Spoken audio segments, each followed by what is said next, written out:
Hello there, my YouTube family. I'm so glad to be back with you. As always, I thank you for your emails and your questions. They are really phenomenal.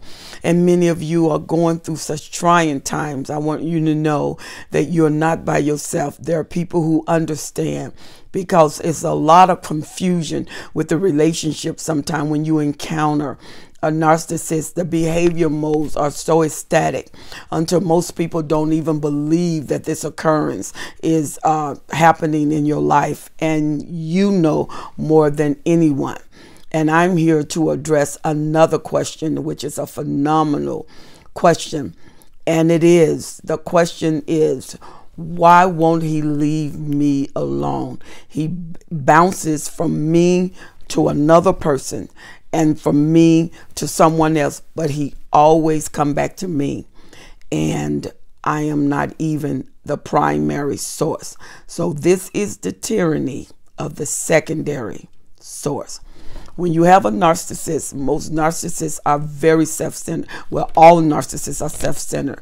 And they usually have a grandiosity that is way beyond measuring, because they think they can get whatever they want with whoever they want. And most narcissists, if you spend enough time with them, they literally affect the mind. They affect your mental capacity. They affect your body physically, which you've heard over and over and over again, how narcissists can affect you. And it is tremendous how they can affect you. I want to make sure my sound is up with you all. There you go. So we can get complete sound. But the narcissist is very selfish. And when it comes to sexuality, that is no different. They change partners like they change their mind with a decision they make. They make plans with you. They tell you they're going to do something, and they never come through. They hardly ever come through. And when they come through, the price tag is tremendous. Then it costs you everything when they come through. Why does the narcissist bounce back? There are some narcissists that are not going to have a whole group of women, and usually the lower narcissists or the mid narcissists, mostly the mid narcissists, they may bounce back and forth from one woman to another woman. And between these two women, the narcissist find himself, and he may straggle out to a third source, but usually he come back to those two sources. And these two sources are always contingent one to another. They may even know one another. They may even have children by the narcissist. One of them may be married to the narcissist, and the other one is just where the narcissist lays his head and visit. But neither one of them has the grip on the narcissist, because just when one think they have a grip on the narcissist, he goes to the secondary source, and the secondary source think they're in love with the narcissist. So both of them are in love with one man or one woman, and the narcissists travel from these two individuals, whether they are men or whether they are women. What happened is the narcissist will always return, unless he's planning to discard the primary source. There's a reason that the primary source is called the primary source, because the narcissist will always return to them. So even if the narcissist spend time with you, you go on a trip, he take you to a vacation, he buys gifts, he will grow bored. She will grow bored. She will go back to the maximum fuel tank, because they have the commitment there, and they're not going to let that primary source mind get away from them. And they're not, even if they're with you sexually, they will eventually go back to that primary source and meet their sexual needs, and then venture off again. And when they venture off to the primary source, the narcissists think the secondary source as trash. and they call it taking out the trash. And when he take out the trash of the secondary source, that means he done mold over your emotions. He got your emotion in such a wreck. And usually the narcissist intentionally leave you like that. Nobody else can come in. You keep everybody else out. You're totally confused. You deliberately don't want to be bothered, and you are wounded and you hurt, and you want that narcissist, and they trauma bond you because the narcissist is planning to come back, and he may be away for months. He may say, I've known narcissists that been away from years, and they come back every 3 years, every 5 years. They come back and try to get back in. And believe it or not, a lot of narcissists, and all of this is from the initial love bombing. It's like your first hit. You keep hearing, I know all the people you hear this, we talk about the love bombing. The love bombing is the foundation. It's where it all happened. All of your memories is what he does in the love bombing. It's not that he is just evil because you negotiate your compromise in your mind to say he's not really a narcissist. He really do care for me. You know, something just happened. You start negotiating. You start making up replacement theories is what we call them. They're replacement theories. You make them your real life situation because you don't want to lose the narcissist. Your hormones are out of order, and I don't mean hormones sexually. I mean your body hormones that cause you to be sad, cause you to be happy, cause you to be satisfied, cause you to be fulfilled, cause you to be determined. You take those emotions and you are using them in the place of love. And so in the place of love, all of these emotions answer for your love, and you never get the proper definition of what love is because you have never been with him alone. You have never had him alone. Why? You are the secondary source. You can be chef. He placed you on the shelf. That means he's not coming back for a while. And remember, the narcissist, hardly ever the narcissist does the final discard. Usually it is the source that does the final discard, because the narcissist, even if he's not interested, when he needs fuel, he will come anywhere the door is open, anywhere the gates open. The narcissist will return. And most narcissists, when they leave you, they don't even think about you unless something reminds them of you. And sometimes the secondary source is so hurt, so needy, until that secondary source knows about the primary and trying to pull that primary source down. They will do anything to cause that primary source to vacate. You will not cause that primary source to vacate, because in the mind of the narcissist, that's their maximum fuel. And in the mind of the narcissist, you do not get rid of maximum fuel. You keep it on hold, but you cultivate it. You may not be with it a while, but you cultivate it. You may get angry at it, cultivate it, gaslight it, cultivate it, but you go through all the same things that the primary source, except you get it worse. You get it worse because you are, to the narcissist, trash, and they take the trash out. They put the trash in a bag and they take the trash out, because when they leave you, that's what you feel like. You feel used. You feel uncared for. You feel devalued. And you are saying, how could they do me this? I gave them everything. And many of you with sexual promiscuity, you mastered the bedroom. There's nothing you will not do for him. And you who are Christians know that you are violating ethical codes, and you will still do it. You would give up God for the narcissist. So now the narcissist has replaced God. Well, if you give up the narcissist that has replaced God, guess what else he's going to replace? Peace. He's going to replace a sound mind. He's going to replace love. Everything that is the God factor, that goes under the God factor, you have used the replacement theory. And the replacement theory is to bring in the counterfeit, to subsidize what is real. But the counterfeit cannot hold the weight of reality. The counterfeit cannot endure the weight of reality. The counterfeit cannot hold the weight of reality, because it's a counterfeit. And a counterfeit is with so many disguises until you have to unfold which disguise it is. And in your heart, you know better. In your heart, but you are so addicted until you're going to need help.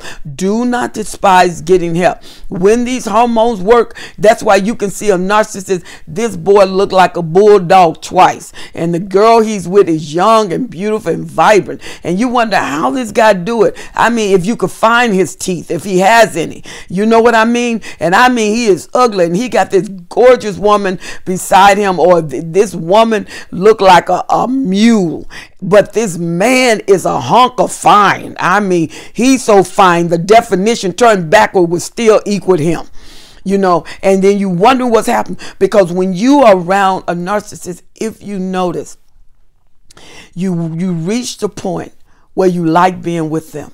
You reach the point where you was happy being with him. You reached the point until there was nothing else but to be with him. And you reached the point where you had to be with him. And you reached the point where it was miserable without him. When you reach that point, and he knew you reached that point, if you notice the mask start falling off, he start doing crazy stuff, and you start excusing it. You start saying, well, because, and he knew that. But he got you so in love with him. And when you look at what you call love, think of the definition of love. Will love leave you in a disaster mode every time he leave you? Will love hurt you? If he can't be faithful to her, if she can't be faithful to him, what make you think that you have what it takes to pull when they got years under their belt? You have to wake up. You have to realize your value. And when you realize your value, you will be able to let go everything that does not properly describe you. Your joy will come back. Your peace will come back. Your ambition will come back. You will start building. You will start growing.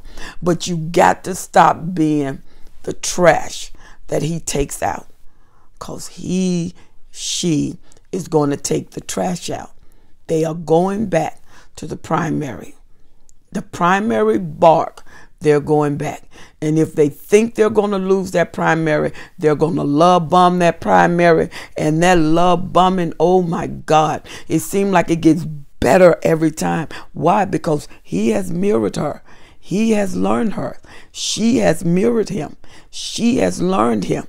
Now, the love bombing the second time is through skill, through learning, through touching all of the places that makes him win.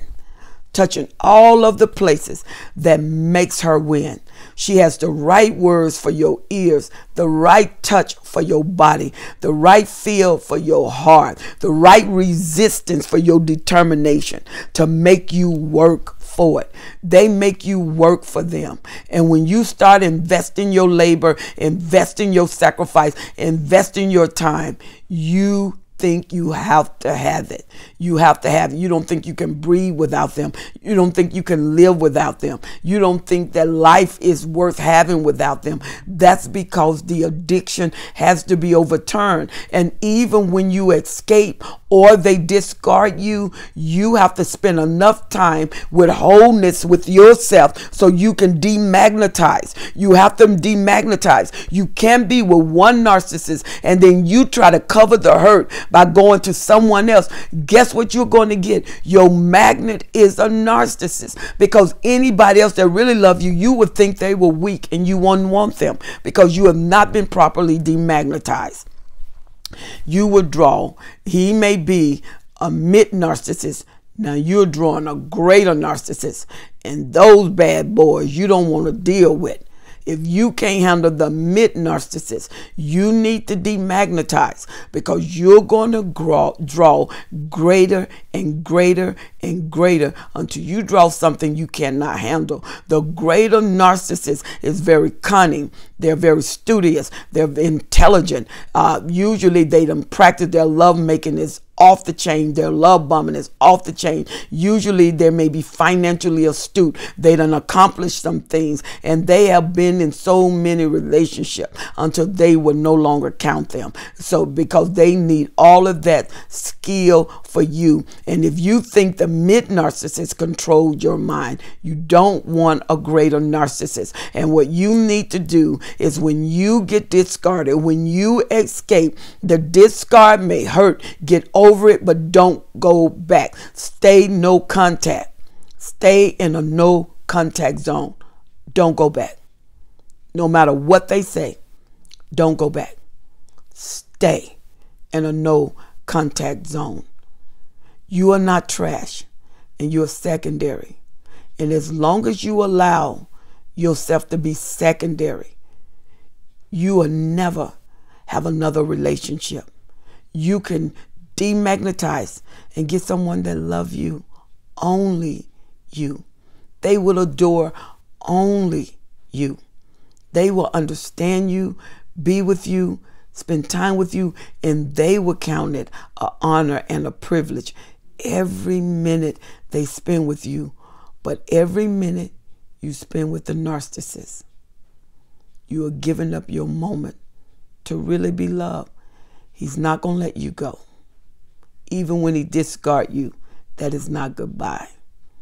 That is hold on until I come back, when I want to come back. So the question, how can he do you like that? My question to you is, how can he do you any other way? He is who he is, and he seems to know it. But who are you? Get yourself back.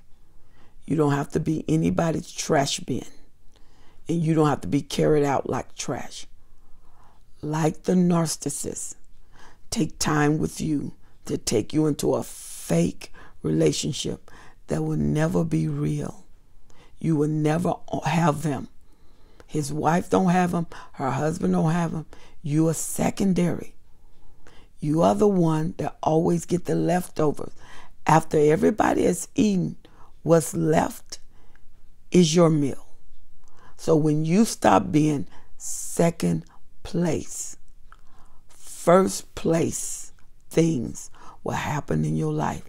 First place men, first place wealth, first place spiritual gifts, first place. But that doesn't happen in order. That happen here and that happen here. Use your mind and not your emotions. Use your wisdom and not your feelings. Use what you've learned from being with the narcissist. You've been educated. You went to the classroom of life. You know how they work. And you know when he comes, it's temporary enjoyment. And if you want to spend the next 20 years with flip-flop relationships, which is the cheapest one, flip-flops, you wear them too long, you pull it out, and they're unusable. Don't you wait too long where you are unusable when you have a right to be loved. I am a Helen Sattler, your destiny helper, and you are not second, honey. You are God's primary, and you are only. The primary may be the primary, but even the primary can't say only. God will give you yours, and yours will say only you. And you will be loved like in ways you want to be loved. It will happen, and they will love only you. I'm Helen Sattler. I am your destiny helper. Don't forget to subscribe, like, and share my page. Help somebody else to help themselves. Thank you for subscribing. I'll see you on my next video next time.